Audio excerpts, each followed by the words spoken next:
What's going on, everybody? Welcome to Trading Crypto. Today we're over Aerodrome Finance, or AERO, which is down 1.6% at 96 cents.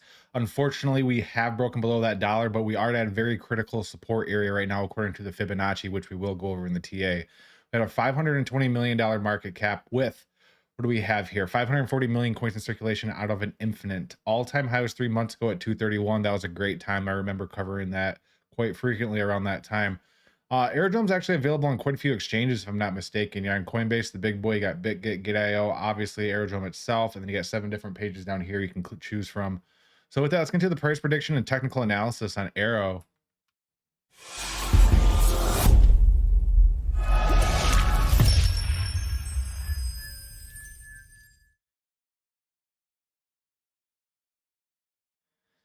All right, everybody, let's get into Aero. We'll be looking at the day chart here. First things first, it does look like we have broken out of our downtrend that we've been from the all-time high until the bottom of July 5th right here. We have put in a higher low from what it currently looks like.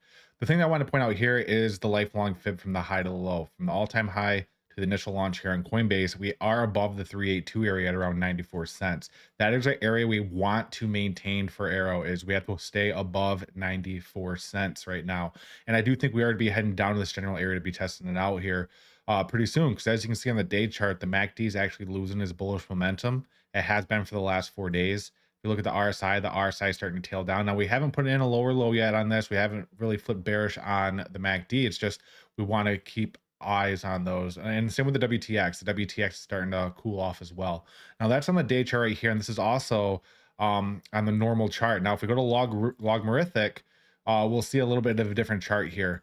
A similar situation, but the fibs are just a little bit different, as the next resistance is around that 107. So it's showing 107. So we have to stay above 94 cents, and our next main resistance is around 107. If we do happen to break below this 382 area right here at 94 cents, we'd have to draw a micro fib and probably head down to that 618 at about 80 cents. So if we did break below 94 cents, we'd probably be heading back down to that 80 cents area, which is the 618. And what I mean by that is if I draw a horizontal line in that 618 area, you can see the prior price volatility around that general area. That was a very, very big support there on May 1st. That was a support there on May 15th. That was resistance going towards the middle of the end of March. And it was also a support right here. So that 80, what is that, 84 cents area is a very, very key support area to maintain. Now, are we going to be heading down there? I have no idea, honestly. But right now, what we want to focus on is just staying above the 382. If we did happen to break below the 382 here at 94, we'll probably be seeing, that 84-cent support area wicked one more time. Now, I don't think we'll probably hard candle to it. If anything, we'll just see a similar wick like we did on April and in May. And then if we go to the short-term time frame, you can also see a little bit different movement here on the fibs or on the indicators, such as we're already capitulating down here on the RSI with a double top. We have the MACD that's bearish right now, trying to work towards a bullish crossover, but we're really not capitulating heavily bearish right now. We're kind of just bopping around sideways. And then the WTX is back below zero right now. So short-term retracement is holding up great. And in turn, that is still maintaining above the 94 cents area for Aerodrome. And another thing you want to point out here is the slight uptrend that you got. So there's two different scenarios here. The short-term time frame is actually looking pretty bullish compared to the long-term time frame. What we see here is a bull flag forming. And what normally happens after a bull flag is if you break to the upside, you actually go the length of the flagpole. And the flagpole would be from this initial bottom right here, 60 cents to the top.